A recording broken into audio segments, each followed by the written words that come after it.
So, as some of you might know, I've been writing this short story collection. It comes out September 1st. You can pre-order it in the description. And that's got me thinking about creativity and the act of creating things and the act of making art. And I think I've come to a conclusion. And that conclusion is based on things that I kind of already thought, or ideas that were half forming, that now I think I've meditated on and have fully come into fruition. And I think an essential part of how I see writing and how I see creation in general. And so I just wanted to share that with you this morning. So to fully understand it, I think you have to understand how I see the act of art, what art is and what creation is. And what I think it is the translation essentially of an idea into a thing. So you have an idea, and it comes to you, and then you, in whatever medium, whether you write or whether you make films or whatever it is, you translate that idea into a thing. And in an ideal world, that would just be a straight line. You just make the thing and it would be a perfect simulacrum of the idea that you had. But we don't live in an ideal world, and we're not translating this stuff in a vacuum. The way I see it is that we are translating this stuff through this mysterious soup called the ego. In the ego, there's all kinds of things that you have to contend with. You know, there's like self-doubt, fear that you're not good enough, worry about what other people think, all these things that have got nothing to do with the idea itself.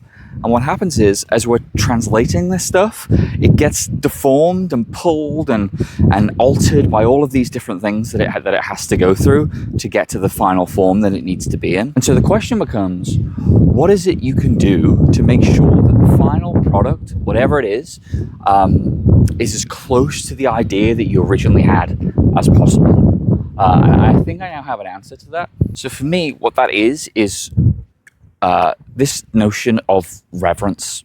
You have to have reverence for the idea. You have to believe that the idea is perfect and almost like a god, and that it is external to you, right? And your job is to serve the idea. Because if the idea is apart from you and it has come to you, then it isn't subject to the same kind of judgments. It isn't subject to the ego because it's got nothing to do with you. And so if you view your job as an artist as essentially just a warden of this idea, of someone who has to get it from A to B safely in one piece, or as close to one piece as they can, everything changes a little bit. All of a sudden, it doesn't matter what people think. Self-doubt doesn't really come into it. It's not subject to the same bashings of the ego, because in many ways, it's got nothing to do with you.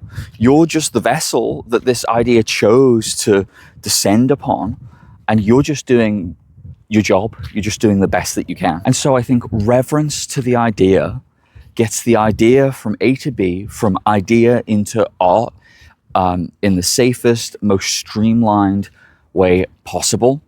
And I think that that's what all great artists do. I think of David Lynch, and a lot of this came from thinking about David Lynch after he died, and like formulating this stuff and hearing him talk.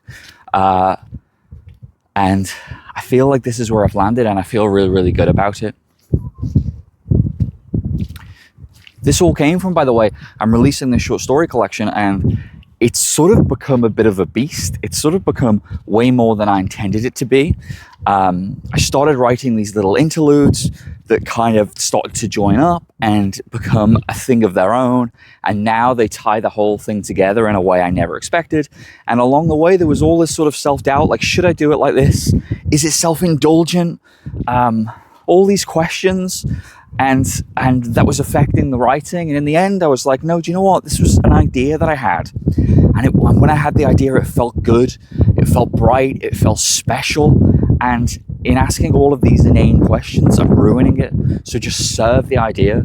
And once I decided to do that, the writing was so much smoother. And I ended up with something that I'm genuinely really, really proud of, and that I don't think anyone has done before, because this is an idea that came to me and me alone, and I was chosen to serve it.